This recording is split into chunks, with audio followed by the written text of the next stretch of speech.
Old Barry Wilson again. Here we are over at the garage getting ready to pull the subframe out of the Camaro.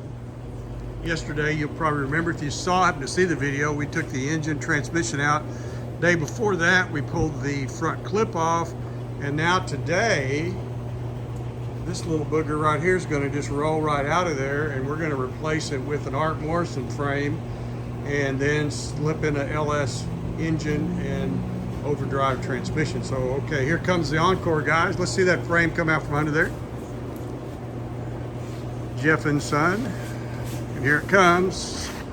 So you can see that's called a subframe. It's not a full frame. It just goes under part of the car, bolts in a couple of places here, and everything fits underneath there, snug and like a bug in a rug. So next thing we're going to do now is put the new frame in there. Where's that frame at? Over here? And here it is right here. This is the Art Morrison frame. A little sturdier, got better suspension on it. You can see it's got bracing all over it. Well built. Now it's going to slide under there. The engine's going to go in there. We're going to make sure all this fits before we do a whole lot more to it. Barry Wilson with Wilson Auto Repair. Go to my website, wilsonauto.com, to see more of these videos.